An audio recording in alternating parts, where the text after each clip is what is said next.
Bien, amigo, Fernando Olivera está con nosotros. Dicho sea de paso, Fernando, muy buenas noches, gracias por estar aquí. Buenas noches, Cristian. A ver, sentimientos encontrados, ¿estás decepcionado? ¿No te ha sorprendido? ¿Hay una cierta alegría, tristeza? ¿Qué es lo que te genera esta, digamos, conocer que efectivamente se va cerrando el círculo y que Alejandro Toledo ha recibido coimas? Muy grave. Te decía sentimientos encontrados, porque como la gran mayoría de peruanos, estoy indignado, estoy furioso. Como quien llegó al más alto honor que puede tener un peruano, ser presidente de la República, luchando nada menos contra un régimen corrupto como el de Fujimori y Montesinos, terminó traicionando al Perú, terminó traicionando a la democracia y ahora está prácticamente en condición de prófugo de la justicia, porque todo parece indicar que las órdenes de captura serán emitidas ya muy tarde, porque la Fiscalía debe tener las pruebas suficientes y que realmente llegan muy tarde.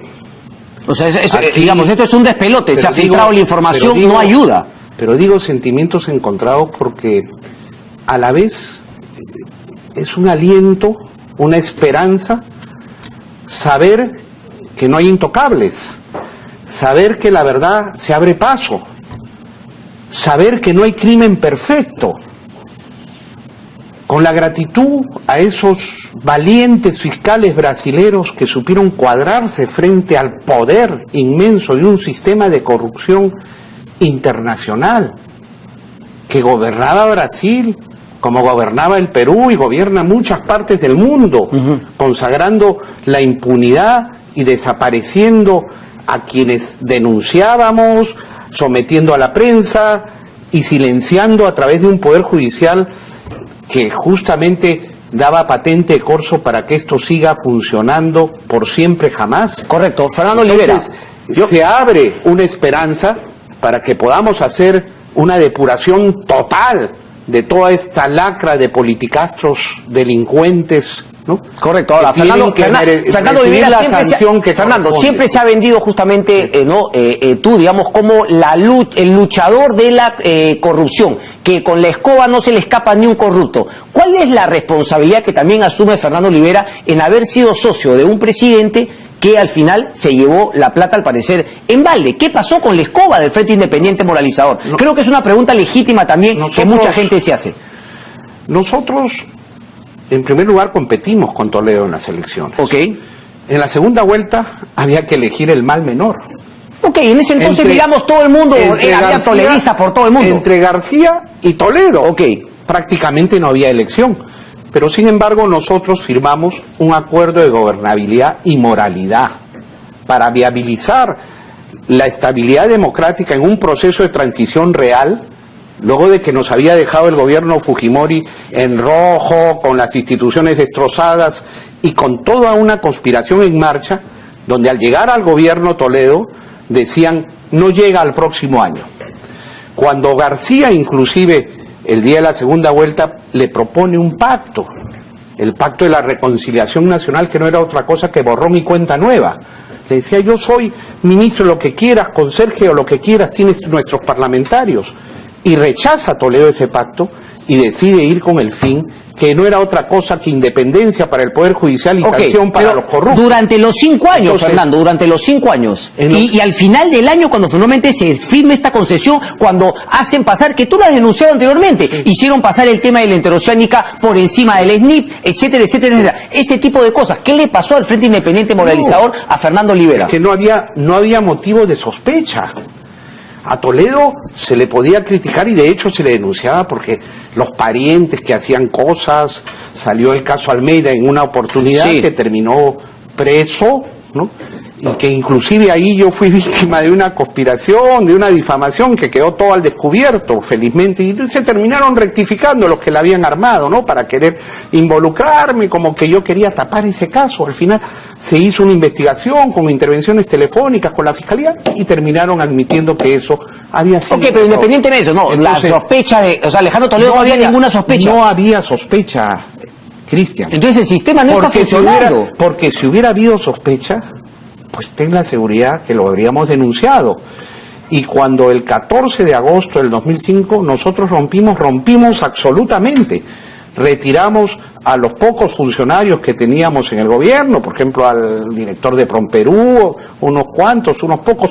Se nos ofreció inclusive, porque yo me retiraba del gobierno, darnos 2 o 3 ministerios. Dijimos, no señor, se acabó aquí. Y de allí para adelante siguió el gobierno y... ¿quién se iba a imaginar? ¿Quién se iba a imaginar que nada menos que un abanderado de la lucha contra un régimen corrupto terminaba siendo un corrupto más? ¿Va a terminar en la cárcel, cree usted, Alejandro Toledo? ¿Cree que la justicia peruana va a poder cumplir su labor y finalmente apresar, ¿no? Y sentenciar, ¿no? Limpiamente, legítimamente, con una sanción ejemplar a Alejandro Toledo y a todo el resto de corruptos que vayan mostrando las investigaciones? Mira, yo espero que se aplique la ley con enorme severidad y contra más jerarquía tenga la autoridad, se le debe imponer una mayor pena, sin ningún tipo de beneficio. ¿Ha escuchado las declaraciones de Alejandro Toledo de París? Muchísimo cuidado con todas esas maniobras leguleyescas a las que nos tienen acostumbrados, habeas corpus, amparos, Tribunal Constitucional, para que pase el tiempo y luego digan, prescribió, como acaban de darle una bendición al negociado del Comunicore, prescribió, y todo sigue igual, o como anularon los petroaudios de Alan García. No, la prueba no vale. A ver, me toca Alan García. ¿Usted hubiese preferido que en esta situación actualmente no se encuentre Toledo sino Alan García?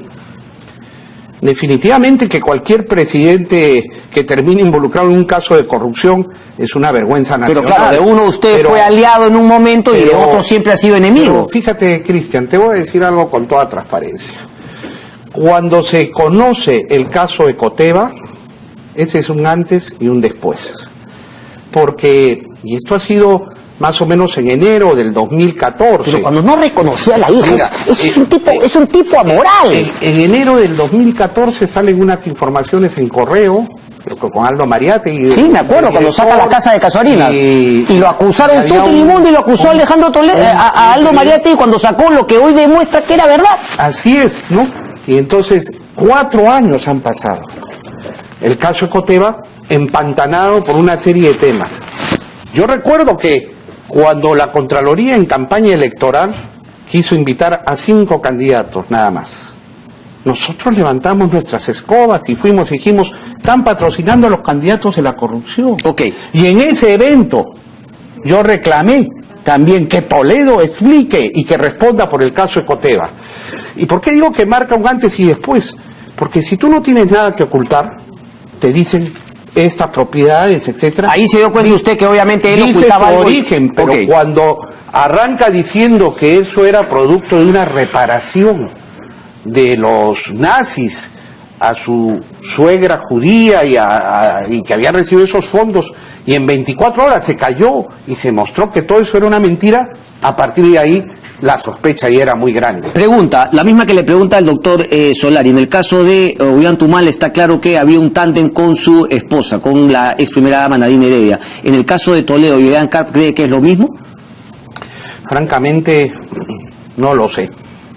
No lo sé, sinceramente. Eso lo esclarecerán, pero que definitivamente han hecho una dupla desde la etapa electoral hasta ahora. Lo que sí le puedo decir que a diferencia de Nadine Heredia, en el gobierno de Toledo, y eso pueden dar fe de muchos, sí, lo ha dicho el doctor Solari también, que no había ninguna intervención. Y si algún mérito tuvo ese gobierno, que además presentó resultados que están ahora embarrados por esta corrupción, el Perú quedó en marcha, se hicieron proyectos importantes, tratados de libre comercio, en fin, realmente se dejó en marcha la economía, se creó trabajo, se recuperó sueldo. Alguna virtud que tuvo fue básicamente nombrar buenos ministros, a los que se dejaba trabajar con independencia. Ok, ¿Fernando Olivera conoció a Joseph Maiman? ¿A Joseph Maiman? Bueno, sí, se le ha conocido acá eventualmente. ¿Pero tuvo alguna reunión? ¿Cómo así se vuelve el hombre de confianza que al parecer recibía el dinero de las coimas para Alejandro Toledo? Bueno, cuando digo que cuando lo he conocido ha sido eventualmente, ¿no? Viéndolo en alguna reunión, alguna vez al inicio del gobierno había una reunión de ministros, cosas ahí en Chaclacayo, ya estaba por ahí. En fin, sí, sabía de su existencia, no era ningún secreto, ¿no? Pero definitivamente era una persona con la que él tenía mucha relación antes de llegar al gobierno, ¿no? ¿Cree que va a fugar? ¿Cree que Alejandro Toledo, digamos, se va a intentar alejar y ponerse fuera del alcance de la justicia peruana? ¿O va a decir, como él siempre dice y se lo ha recordado, ¿no?, a Graciela Villasís: yo siempre voy a colaborar con la justicia, voy a estar ahí donde me lo pidan? ¿Cuál cree que es la situación con el contexto actual? Yo francamente creo que, ojalá me equivoque, que aquí se va a repetir otro caso de evadir la justicia. ¿Como el de quién? ¿No? Como puede repetirse también con García, ¿no?, que está fuera del país, y como intentó repetirse con Nadine Heredia. Ojalá me equivoque y ojalá funcione la acción de la justicia a nivel mundial. Sí, pero mi pregunta no es esa, porque claro, sería finalmente si decimos, ¿usted cree que Alejandro Toledo es, además de corrupto, una persona que va a tratar de evadir la justicia? Es decir, ¿se va a fugar o va a admitir y va a venir acá y bueno, pues tendrá que pagar? ¿Cuál es el talante? ¿Cuál es digamos, el tema moral, ético de Alejandro Toledo? Queda claro que está por los suelos. ¿Seguirá huyendo entonces? Es lo que la lógica nos diría. ¿Qué cree Fernando Olivera? Bueno, él tiene el imperativo de venir inmediatamente al Perú y ponerse a derecho. Ya. ¿Eso lo va a hacer? ¿Cree que lo va a hacer más allá del imperativo de que eso tendría lo que tendría que hacer? ¿Quiere que le dé mi opinión? Sí, su opinión.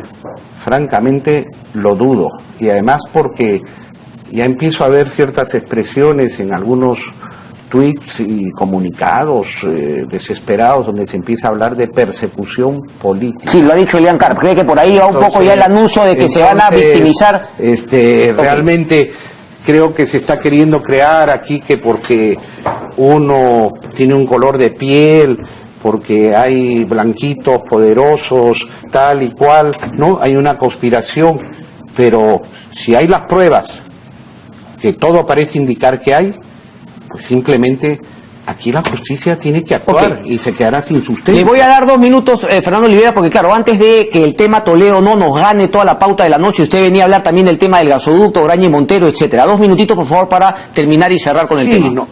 Mira, hay un tema muy grave.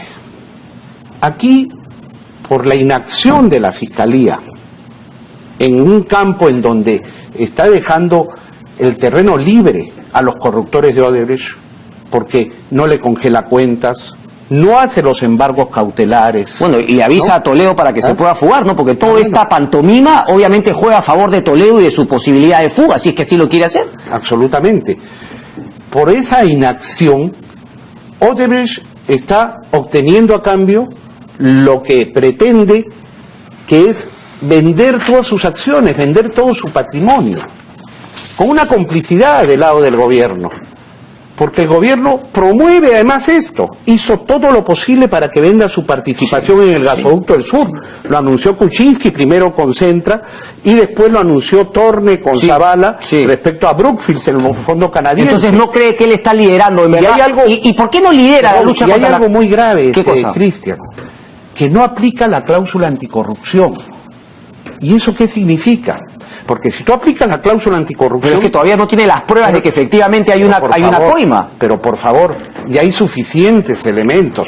Desde la declaración del Departamento de Estado que había una división de sobornos, desde que hay un informe de la Contraloría en donde yo creo que fácilmente podría aplicarla. Desde que cuando pide el fiscal Juárez y presenta el organigrama con Ollanta Humala y con Nadine Heredia, pero no pone a los de Odebrecht, y sí hay colaboraciones eficaces que han entregado dinero a Humala por maletines, por cientos de miles de dólares. O sea, ya debería haberse decretado los embargos cautelares. Pero ¿qué es lo que pasa? Me tengo que ir, Fernando. Este es un hecho de importancia comunicado el 24 de enero. ¿Qué es lo que dice Ograña Montero? ¿Qué es lo que dice? Ograña Montero a la Superintendencia de Valores. ¿Qué es lo que dice? ¿No? ¿Qué cosa dice? Que de conformidad con el contrato de concesión, porque no han aplicado la cláusula anticorrupción, Gasoductos del Sur del Perú tiene derecho a recibir en un plazo máximo de 12 meses contados desde la terminación de la concesión, un pago que puede oscilar entre el pago mínimo garantizado de 72.5% del valor contable neto hasta el 100% que es en función del resultado de la subasta. Y que con esto, con ese pago mínimo del 72.75%, están en condiciones de cubrir y recuperar el 95% del total de su inversión. ¿Qué cosa es? 220 millones, que es por lo que pagó el 20%, más 129 millones de dólares por un crédito sindicado con 5 bancos, más 52.5 millones de dólares, que es lo que le tocaría de la ejecución de la carta fianza. Haciendo números, en los próximos 12 meses, por no aplicar la cláusula anticorrupción y por no hacer embargos cautelares, ¿cuánto se van a llevar los del gasoducto? ¿Cuánto? Me tengo que ir, dígame el monto. 1.907 millones de dólares. Fernando Olivera, Odebrecht se va a llevar 1.048 millones. Enagas, los españoles, 476. Y Graña y Montero, 381. Pero vamos además, a analizarlo este tema. Ya no hay tiempo para ese además, Fernando. Pero además me tengo están que ir. queriendo vender 25% de rutas de Lima. Todo. Olmos, Irsa Norte, Hidroeléctrica de Chalja, Chavimochic. Es decir, aquí hay muchos miles de millones de dólares en juego. Vamos a exigir por eso que el Ministerio Público haga su trabajo y que el Ejecutivo se aboque y no venga con estos queriendo mostrar una cierta valentía, coraje, diciendo que se cae en la boca en chincheros. Estas son las cosas que tiene que demostrar que está finalmente abocado a la lucha contra la corrupción. No a la mordaza que nos quiere poner. Pausa y regresamos. Quédense, vamos a explicar el a dedo más de Dios. mordaza, más Regresamos. denuncia.